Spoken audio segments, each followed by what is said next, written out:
Make sure you subscribe to JerCrispy. Okay. What's up, y'all? Show host with the most of that smoke, JerCrispy. Welcome back to another video. Tyler Creator? Tyler Creator was right about hip hop. Make sure that come subscribe, follow us, social media. It's gonna pop up on the screen. We buy Black Key speakers, or speakies, or whatever. I got my fucking cookies, during that Christmas time. I already ate a chocolate chip off camera. Got my I forgot what this cookie called, but it's good.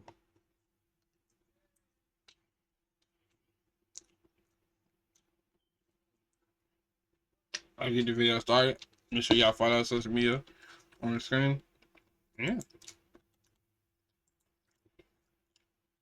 Social media. Regular, like, Caucasian man. And, like, people are like, this shit hard.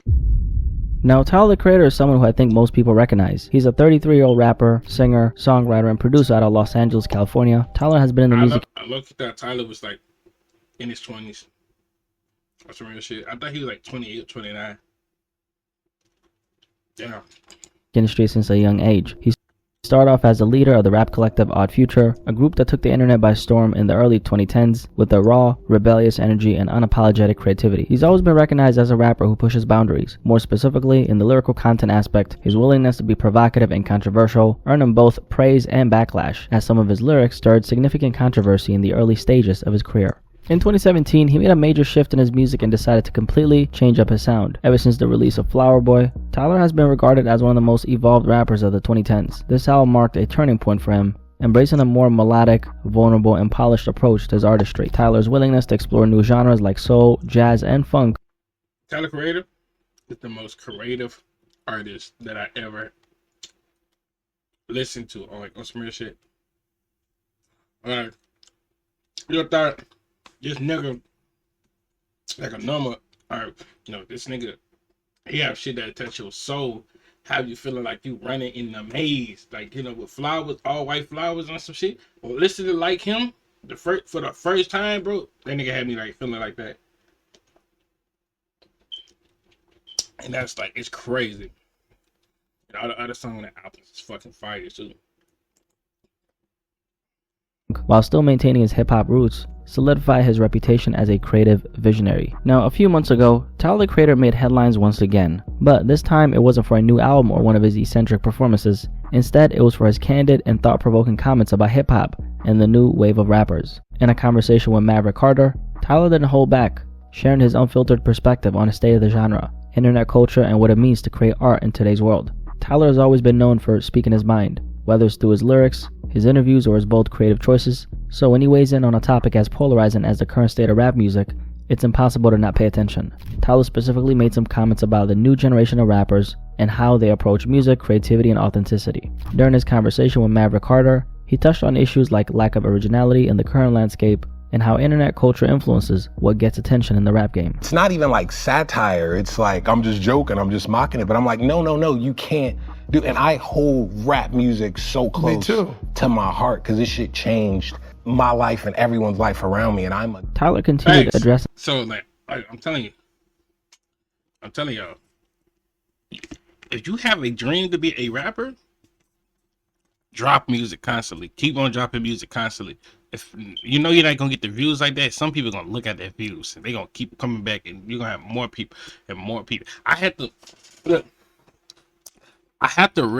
realize as a person, as a human being, as a creator, as a rapper, as a /YouTuber, you're not gonna have a lot of views. You're not gonna have this person, that person, such and such, all these people to come watch your videos, like how your favorite YouTubers and all that, and favorite artists. It's a It's a grind. So just drop music constantly over and over again, and people will be like, damn, okay, he on this shit. Damn, why he dropping so goddamn much? That's why I don't post on social media like that. I don't. I used to back then. On my first New Bell Baby account, I used to post so much, so much.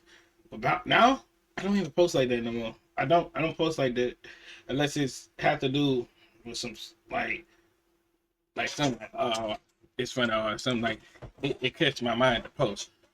In this generation of new rappers, expressing his frustration with how difficult it is for him to take them seriously. He made it very clear that he doesn't understand why others do, questioning the standards that elevate certain artists in today's hip-hop culture. His critique wasn't just about their music, it was about their approach to artistry and the substance, or lack thereof, behind their work. This is like weird, and I'm looking at it, and something about it like don't even sit well with me in comparison to someone like a Mac Miller or Eminem.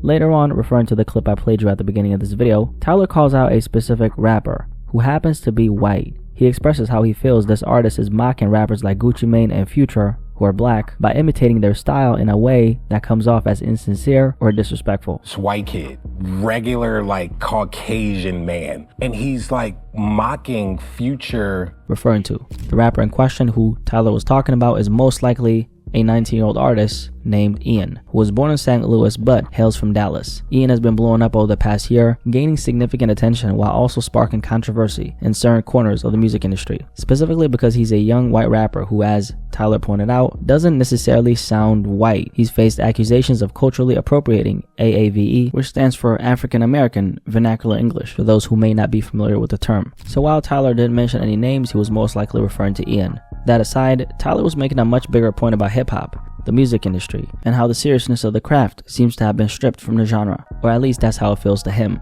One of the main points he emphasized was how many artists today seem to be making music purely for money rather than the love of the art itself. Now, this is something we've talked about before, and I've said it before, but I'll say it again. The corporations have such a strong hold on music right now, especially hip-hop. They're the ones deciding what gets pushed to the forefront. There are a lot of great independent acts doing big things, but their success tends to fly under the radar because it's not backed up by the machine. To reach that big level of visibility, where your music is everywhere and your brand is undeniable, you need that industry structure supporting and amplifying you. Although labels are losing their monopoly in so many ways, they still hold the keys to major success overall, and I don't think that's going to change anytime soon. The reality is it takes a crazy amount of money to truly break an artist, especially in the mainstream.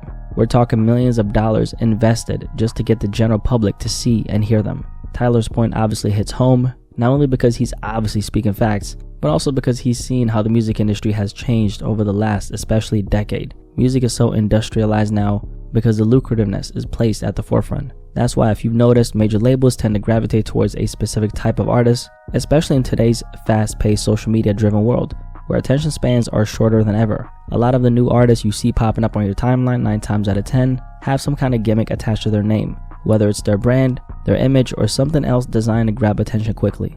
And the music isn't even the focal point anymore. While there's a basic threshold of quality that needs to be met, it just needs to be good enough for an audience to latch onto it. What Tyler was talking about hits on so many levels, and even though he didn't outright say it, the music often feels like nothing more than a soundtrack to the packaging they're trying to sell. In the case of this particular artist right here, we have a young white teen rapper heavily leaning on AAVE in his raps, which to many people, including Tyler the Creator, comes across as inauthentic or even fake. It hits people on a deep level, and it worked because Ian has captured the attention of a lot of people. So the marketing strategy was a success. And what does that mean? It means that this blueprint will be saved, refined, reapplied, and tested again and again and again until it stops working. And Tyler is someone who's obviously noticed this pattern. A lot of times when we discuss what's happening in hip-hop, we tend to hyper-focus on the violence, the lack of originality, or the decline of lyrical quality in the music being pushed. But we also need to open up our eyes to cases like these. Situations that highlight deeper issues with authenticity and how certain artists are marketed to the masses. This is part of the reason why things in hip-hop can feel so formulaic. No genre is above marketing its product, but when it comes to hip-hop specifically, it's undeniable that it's the easiest genre to gain traction in. The barrier to entry is so low, which makes it very easy for anyone to step in and make a splash, especially with the right marketing strategy. Sadly, in hip-hop, you often have to lean into something, whether it's a stereotype, something that triggers an emotional response. Low-key? On some low-key stuff? Besides this YouTube and music stuff, I like low-key want to hang out with some of these celebrities that has like on some not on the streams, like on some IRL, like just vibe with them for like the whole day or some like see what they do like on their world, like you know how like come through their block or something like that, how they used to live like in the lifestyle and stuff like that. Like yeah, y'all see it what I'm talking about eventually. But I feel like, I mean, I feel like people, once you like up there on the top, bro, I feel like, I don't think people act weird or nothing like that. It's just, you just don't get off of weird attention. Just, and please, I beg y'all right now, if you ever go to your artist and you be an artist yourself, don't be doing no dick hopping on that. They say, hey man, I used to listen to your stuff back then. Yeah, you know, no dick riding shit, bro. What's like dap you down on some shit. Like I used to fuck with your shit heavy when I was a fan, but now I'm an artist. I still fuck with your shit heavy. I want to do like a little collab soon. It'd be cool with you, like that. You know, just smooth talk, cool talk with it, or just be yourself. Or in many cases, outright degeneracy, as we've seen with certain artists we've discussed before. Many people have come to accept these things as a given when it comes to hip-hop. Another aspect Tyler touched on was the mocking part. Specifically, he was referring to this young white rapper who sounds like artists such as Future, someone who's of course the complete opposite in terms of background. Future is black. In general, this has been reality for a long time and is something we see across many different areas of entertainment, but especially music. Black culture has changed countless of lives, yet more often than not, it's not black people who are truly benefiting from their own art form. There are many reasons why things have been built this way, especially when it comes to hip-hop, but to scratch the surface, let's just say that hip-hop has become one of the most exploited genres in music. And sadly, listeners have accepted hip-hop as a genre to be exploited. The corporations, of course, follow suit, because why wouldn't they capitalize on the hundreds of millions of dollars just waiting to be taken? All they have to do is package it, market it, and push it to the masses. So overall, I think Tyler was definitely right about hip-hop, because the issues he brought up go beyond just one particular artist or one moment. They reflect a larger problem within the genre and the music industry as a whole. Hip-hop, which started as a raw, authentic expression of black culture, has gradually been diluted and commodified. The focus has shifted from artistry and storytelling to marketability and quick consumption. When Tyler made these comments, a lot of people looked at him and said, hey, look at Tyler talking about himself, claiming he made these comments because he himself came up off of a gimmick.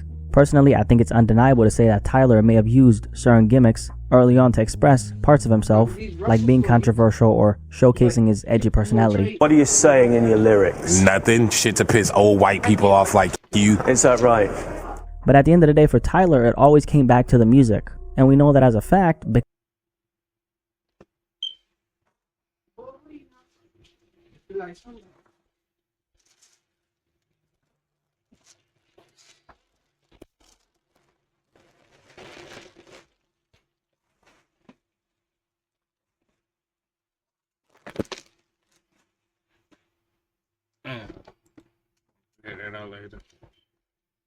because of the kind of artist he is today. You don't make this kind of drastic transformation in your art, going from Goblin to Flower Boy to Call Me If You Get Lost, if you're purely in it for the money. Tyler's growth, both as a person and as an artist, believe it or not, and I know some people might not agree with this, I think Tyler could have still reached the level of success he's at today if he stayed on the path he was on. I mean, the old Tyler the Creator still connected with a massive audience, which at the time was mainly teenage boys. Now a big portion of his fan base does consist of women, but that wasn't always the case, and we know that. Early on, Tyler's audience was primarily teenage boys who resonated with his raw, rebellious energy. Over time, as his sound and artistry evolved, he managed to broaden his appeal without compromising who he is as an artist. Tyler could have easily doubled down on his early gimmicks and still maintained a solid fan base, likely consisting of young men, some of. Hey yo, my nigga, what you trying to say? Tyler not that nigga? Before that, my nigga Tyler still the same. Ain't nothing changed. Like that's what I'm telling y'all. Ain't nothing will never change with y'all niggas, because y'all still the same niggas who posting the same videos. Not posting the same videos, but posting different videos. Just putting like, yo, you know, you talk about your lifestyle, how the lifestyle you live and all that stuff. Like, you feel me? Who might have carried resentment towards women, because let's be real, I think we all remember the things Tyler was saying in his raps back in the day. Although I find that record kind of comical in a lot of ways, at the end of the day, that type of music feeds into a particular energy and audience that thrives on rebellion and anger. Because hey, let's not forget that at the end of the day, misogyny has been a significant part of hip-hop, so doubling down on that would have been very consistent with what tends to sell in the genre anyway. Anyway, if you made it this far, that means that you enjoyed this video. So anywho, besides you about to start talking this bullshit, do not want to hear nothing what you have to say, my nigga. I'm out. Lay y'all to the bottom of the heart. We on the road to 300, and I'm gonna see y'all when I see y'all. Yeah.